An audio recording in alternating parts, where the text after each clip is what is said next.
Kia ora team, we're very soon coming to the end of the Sizeable Surprises event in Pokemon Go, which means very soon there's going to be a new event, the Bugout event. So come join me as I do my daily routes and let's talk about it. Bugout event is essentially what's in the name. We're focused on bug Pokemon, and the event goes from this Friday the 12th at 10 AM and finishes on next Wednesday the 17th at 8 PM. Bonuses for the event are going to include double XP for successfully catching mons with a nice throw or better. You also get extra candy for catching anything with a nice throw or better. Wimpod, not shiny. And for trainers who are level 31 and above, a higher chance of getting Candy XL.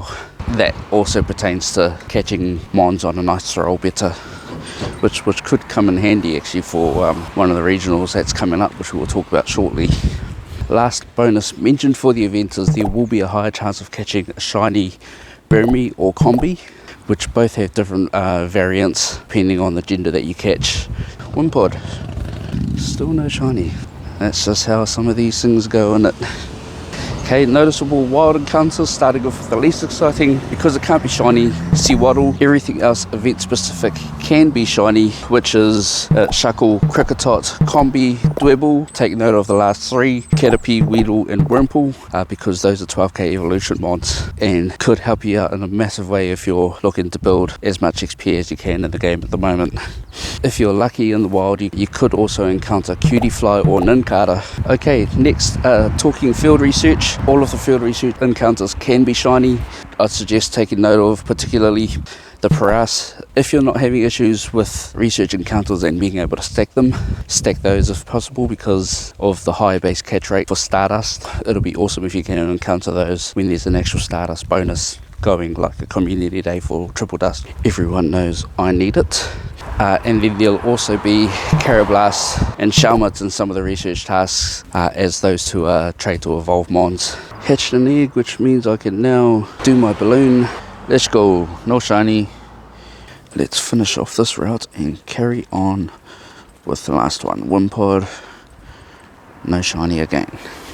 Okay, so last thing in field research encounters, there will be some with Mega Energy for Beedrill, Pinsir and Sizeable, which could be good depending on what the task is. We'll see come Friday. There will be collection challenges which are going to give you reward Mega Energy for certain mons, as well as the usual probably Stardust and balls and XP, and showcases are going to be active again. There's no rhyme or reason as to how these are actually happening at the moment. For all we know, it's probably going to drop on Thursday because for some reason the last month or so all of the showcases have been releasing a day early. Do I get a sell today? There it is. Nice. And on to the last topic, which is going to be raids. So T1s and T3s are going to feature various mons to do with bug types, including Cleavor if you don't have that one as a shiny yet. Let's go ahead and complete that route and then start the next one. Easy walk to the shops. That away. Okay, but other things for raids, Tapu Bulu's coming to raids starting on Friday around the same time as the event. I believe Tapu Bulu will have the move Nature's Madness. It's a fairly easy takedown. And then starting on Saturday the 13th, we have Mega Heracross coming to raids. And this one could be somewhat of a big deal because Heracross now replaces top of the leaderboard in terms of DPS for both bug and fighting types. So it could be a really good and useful one to get after. And even better that even though it's a regional mon, it's going to be available worldwide for the next 2 weeks through till the 25th. If your focus is to get the shiny, best time to go for it is during the 3-hour raid day on the 13th, which runs from 2 PM to 5 PM. Because the shiny rate will be increased quite considerably, we expect a rate of 110 during raid days, so it could be an excellent time to get it. I certainly struggled when it was in raids last time, so the fact that it's coming to a mega raid day is just excellent. Cutiefly, still need that shiny. And last point to make with raids, there's a new feature coming, or not so much a new feature, more a rehashing of a feature that's already been released. For those of us who have already done elite raids, you'll know that once you complete an elite raid, which is only in person, a little timer pops up, and that's to indicate that during that time period you're going to see more Pokemon spawn around the gym where the raid was completed. And that seems to be the case for raids moving forward. Catch being is needs to be at least 2 trainers, and they have to be in person to be able to trigger that effect.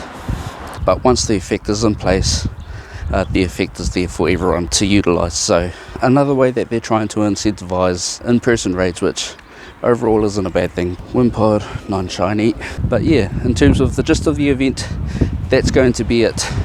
No brand new shinies to get after other than Mega Heracross, but again, remember, it's going to be around for 2 weeks, but if you can, hit as many as you can if you're after the shiny during that 3-hour period on Saturday for the best chance of getting yourself a shiny with the least amount of stress, hopefully. Wimpod.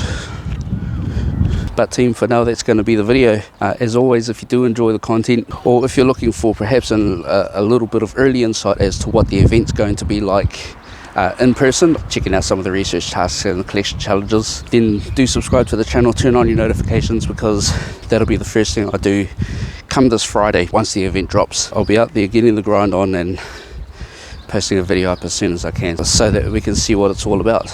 But until then, team, as always, thank you for your time. I really appreciate you watching. I'm starting to take things a little more seriously now and work towards some actual goals for the channel. So all the likes, all the comments, and most definitely the subscriptions help me out more than you know. And if you want to see more, I'll be keen to have you stick around. But for now, we'll see you in the next one. Thanks, team. But that's alright. Hush.